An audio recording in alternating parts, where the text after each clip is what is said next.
There are more than 10 million pet owners in Korea now, meaning 1 in 5 Koreans live with pets and consider them to be a part of the family.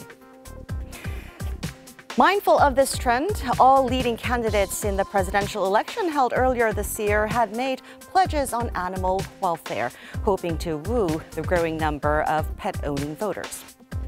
However, a recent series of fatal dog attacks has sparked a nationwide debate over whom to hold responsible for a dog attack and how. We'll discuss this in more detail on this week's Upfront.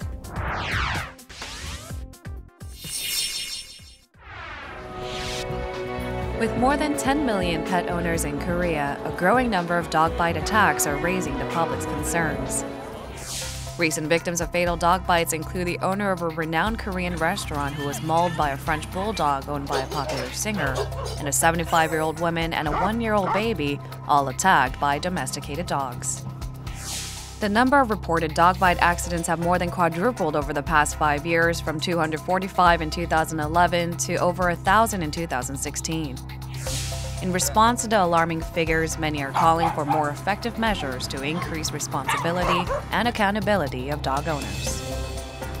Under the enforcement decree of the Animal Protection Act, owners walking their dogs off-leash in public could be fined up to $88, but the law is rarely enforced. Recently, the government has announced new plans to keep the public safe from dogs, including an increase in fines for owners who allow their dogs to run loose and new additions to lists of dangerous dogs that are required to wear a muzzle in public. In other countries, there are stricter laws for pet ownership. In the US or the UK, owners of dogs involved in a fatal attack could face imprisonment. In Germany, breeding and trade of some dangerous dogs are prohibited. Some countries require mandatory licenses for dogs that are classified as potentially dangerous. Pets are often considered lifelong companions and friends. What are some ways to promote safe and healthy pet ownership? On this week's Upfront, we shed light on measures to address attacks by domesticated dogs and discuss ways to raise awareness about responsible pet ownership.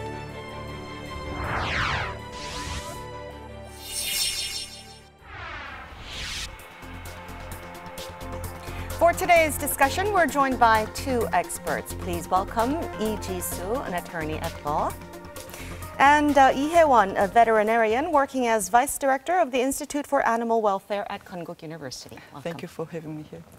So, lately we've been hearing a lot about these fatal dog attacks. What do you think explains this sudden surge in the number of attacks? Well, there are certainly many elements that made this issue, widely discussed by the people. First of all, the recent attack by a dog owned by, celebrity, certainly played an important role of making this issue receiving social attention.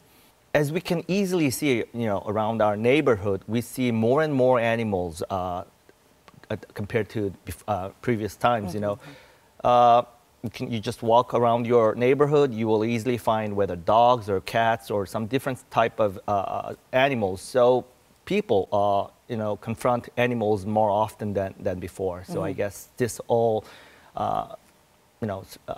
became an issue now for us to discuss. So the increase in the number of pet owners probably has a lot to do. More than 5 years ago, Koreans preferred small dogs, and they kept the dogs only inside the house. And the dogs living only inside the house, their need of activity were not satisfied. So that causes abnormal behavior problems like separation anxiety, barking, destructing furniture, or urination, defecation everywhere in the house. And the dog owners found out that take out for a walk every day, they can solve that behavior problems. And from that on, the dogs came out every day. But the problem is the dogs, they had no socialization, education, or trainings from puppy on. And they are very unsure and insecure when they meet strangers or other animals. And they express that feeling through aggression. And when they show aggression like growling or trying to bite the strangers and other animals, they will just go away. And that is kind of success for them. And that kind of process, people don't understand. And many people have prejudice that dogs are from nature on aggressive and bite people. That's a really big problem now. Okay, so people's understanding of dog behavior needs a little improvement as well. Yeah. What does the current law say, Mr. Lee, about pet animal attacks that lead to human injuries or even deaths? Right. I was very surprised to find that the penalties imposed to those violators or perpetrators or the owners of the dogs or the cats were seemingly very light, and from the victim's perspective, I think the penalties imposed to the dog owners or animal owners are so light that they feel unfair because they're the one who've been victimized by those animals, and if the owners are lightly treated or lightly punished, I mean, after all, the victims are those who have to suffer all the harms. Especially when the victims die. I think that was an extreme case. Looking at the series of events, that was an extreme case. But even if someone is not dead, I mean, or if someone is seriously injured, that also brings this whole issue of whether the law is fair or not. When you say light punishment, what does it involve? Just fines? Fines, normally fines, and I've done some research and found out that most of those incidents are not even being indicted. They're just the law enforcement agents would just treat them lightly because that happens so often on the neighborhood. And people avoid any kind of confrontation with their neighbors, which results in lighter treatment of the incidents. So, that's the norm that exists in our society. Which is why many Koreans think that the current law is not enough to address serious cases like the ones we've seen recently. Brought up by many people, saying we need to have tougher laws in order to prevent these kind of incidents from happening in the future. And I totally agree on that. Countries like the UK and Germany are well known for their advanced animal welfare and protection laws. How are these extreme cases dealt with? First of all, when there is dog bite accident, it should be reported to police or veterinary office. And the police or veterinary officer, they refer the dog to behavior specialists like veterinarian or trainers. And they do assessment about the dog, how aggressive the dog is, and if they diagnose that the dog is able to treat, that the aggression can get rid of, or that the dog can live as other dogs as normal through training and medical treatment.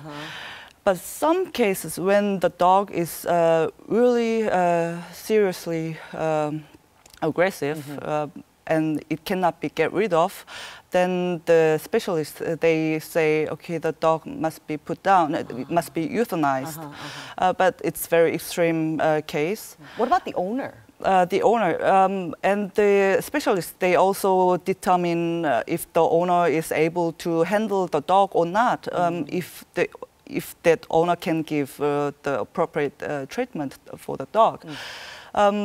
If not, then the owner cannot have that dog anymore, and even it is banned to have a dog. But the dog owner should also make a appropriate compensation for the victim, not only medical treatment, but also the mental problem issues. Like the victim cannot live as normal as before when seeing a dog, like mental trauma.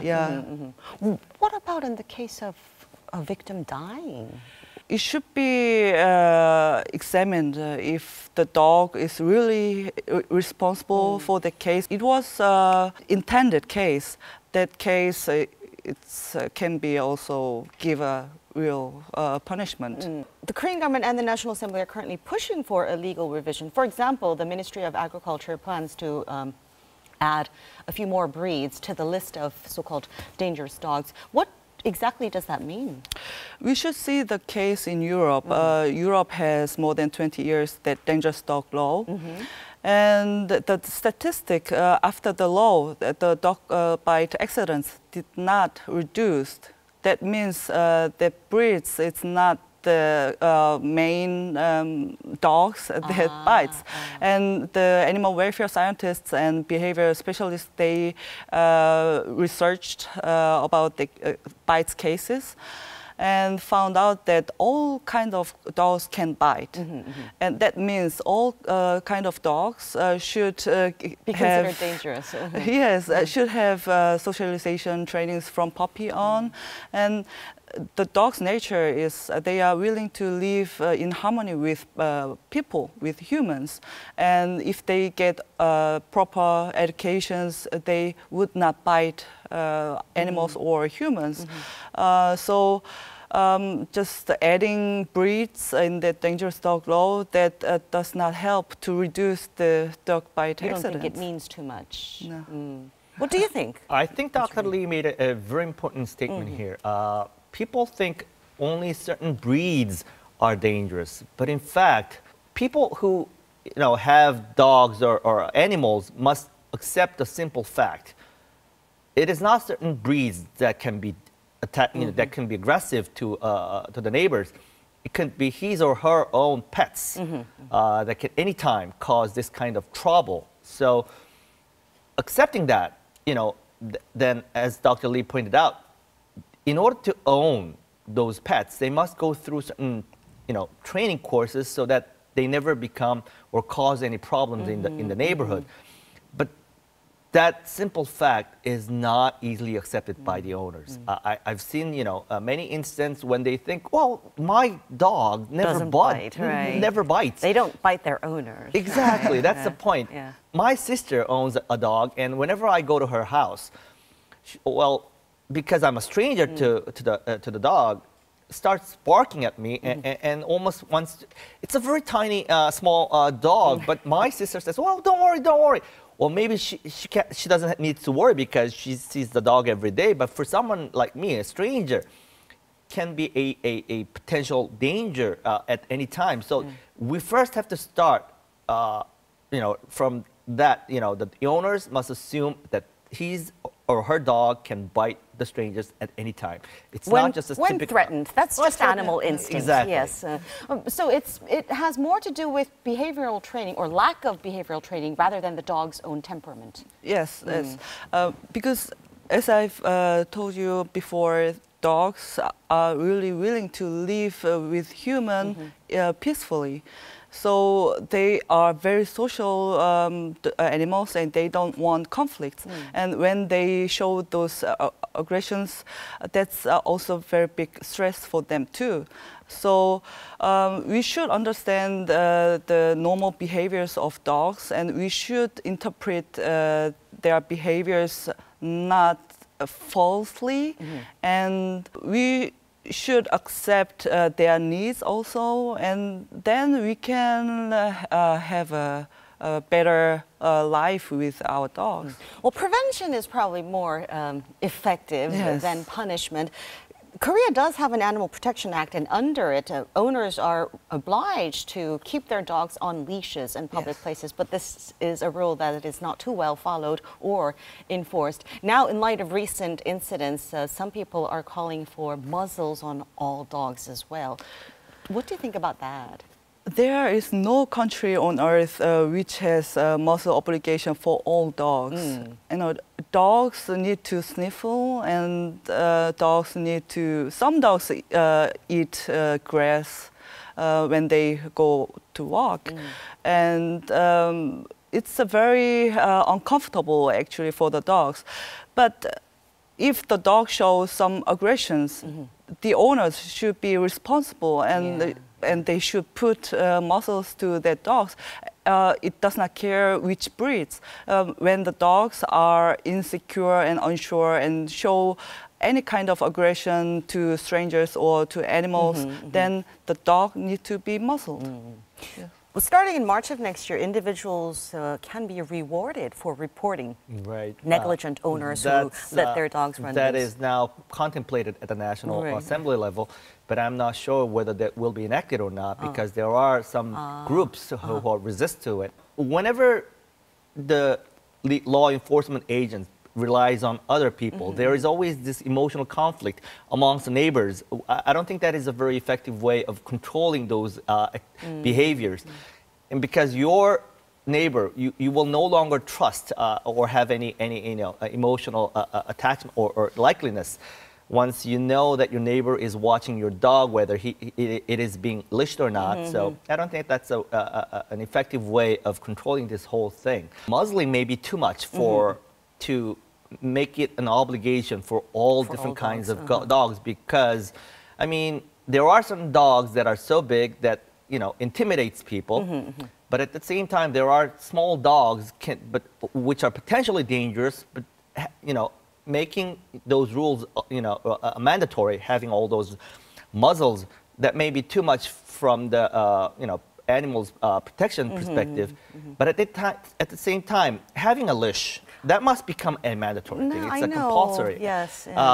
Because whether it is small or big, whether it is in the park or at the neighborhood, on the streets, having those leash at least make people more comfortable when they see it is being controlled by the owner, than rather just having them walk free. Exactly. I'm an owner of 2 dogs, and I don't understand people who just don't keep their dogs on leashes. They're not just a threat to people, but they're also a traffic hazard because dogs run around everywhere. So I don't understand why people can't just follow the simple rule of keeping their dogs on leashes in public places. Yes, because they want their dogs to run, because when it's leashed, they cannot run. And when people see dogs running and when they are happy, and that makes owner happy, but the problem is the other public they're not persons, happy. they are not happy. Yes.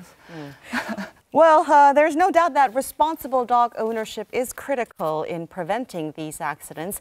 But what should happen to the dogs that have fatally attacked people? There have been cases in other countries where the dogs were euthanized. Now, this is another bone of contention among the Korean public. We went out to the streets to hear what some of them had to say.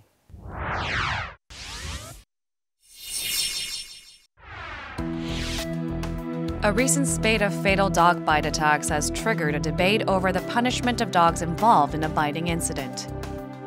What should happen to dogs that attack people? We went out on the streets to gauge public opinion. 미연에 방지하기 위해서 또 다른 사고를 생기지 않게 하기 위해서 안락사 시켜야 한다고 봅니다. 주인의 책임이라고 저는 생각을 해요. 동물을 안락사시킨다는 거는 좀 그렇고 진짜 단속을 잘해서 그걸 막는 길밖에 없다고 생각하세요. 주인의 어떤 이런 목줄을 맨다든가 뭐 사람들 많은데 줄을 짧게 잡는다든가 이런 그런 거는 기본적으로 지켜야 되겠지만은 그 개는요 반드시 안락사 시켜야 돼요. 왜냐하면 그 개는 또 물을 확률이 아주 높아요. 주인분께서 어느 정도 책임을 지어야 된다고 생각하거든요. 그래서 굳이 안락사라기보다는 뭐 교육센터에 맡긴다든지 아니면 그 강아지가 다시는 그런 일을 하지 않게 교육이 될 수 있도록. 사람을 문 경험이 있는 개는 또 그런다고 그러더라고요. 그래서 저는 그런 사고가 났다면 그 개는 안락사 시키는 게 맞다고 생각합니다.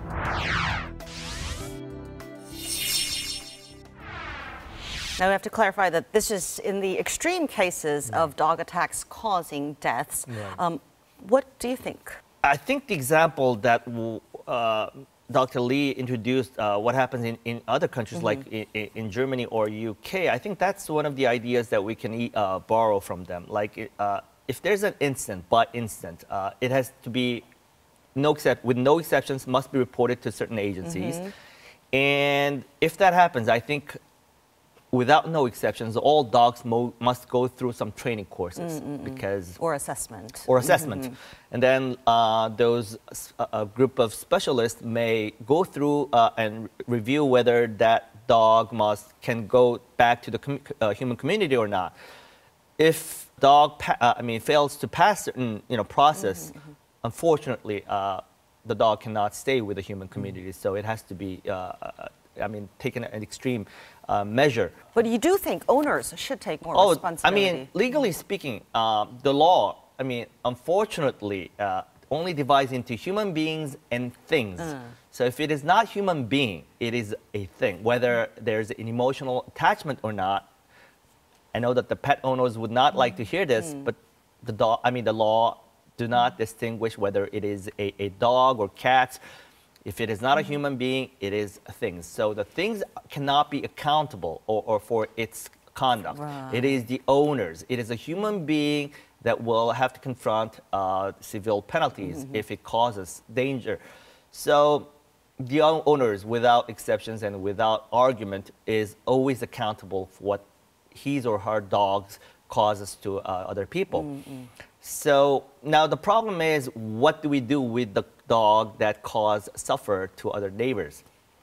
Some people argue, as we have seen in the screen, some people argue that it has to be euthanized, but I do not go that extreme. My personal view is, again, like in other countries, it has to go through certain process reviewed by the specialist, and must be assessed whether it can go back to the human community or not. If it fails to pass a certain procedure, as I said, it has to take extreme measure. There are concerns that this recent controversy over dog attacks could lead to widespread fear or hatred of pet dogs. How should we go about creating a safe and healthy pet culture?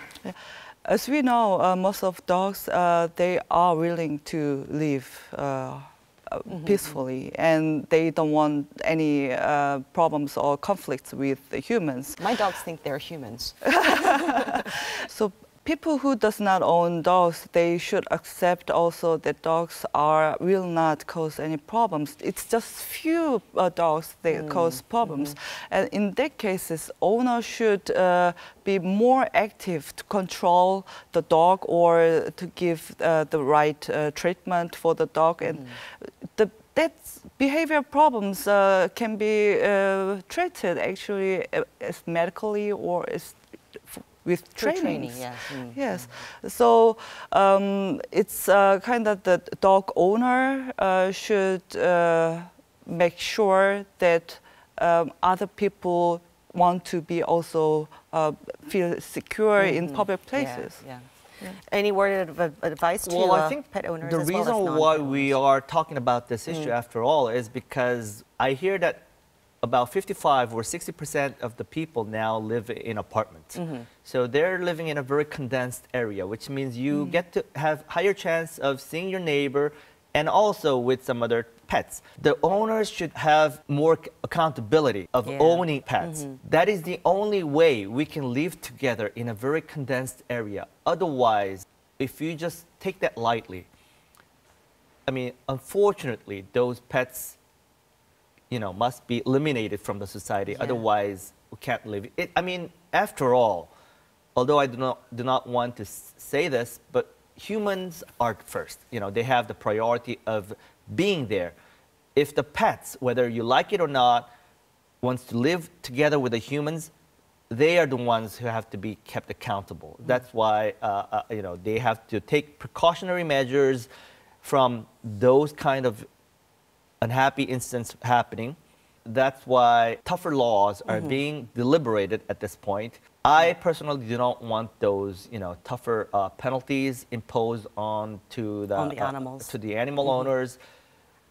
But in order to avoid that, all pet owners must do their role of responsibility. Otherwise, the society as a whole will force those tougher,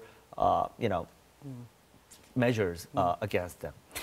Yes, the individual right to pet ownership should be respected, but every right comes with responsibility. Pet owners around the nation need to keep that in mind because others have the same right to not be negatively affected by their neighbors' pets. Well, thank you very much for sharing your insights with us today. Thank you. Thank you. That's all for this week. Upfront, we'll be back next week. Thanks for watching.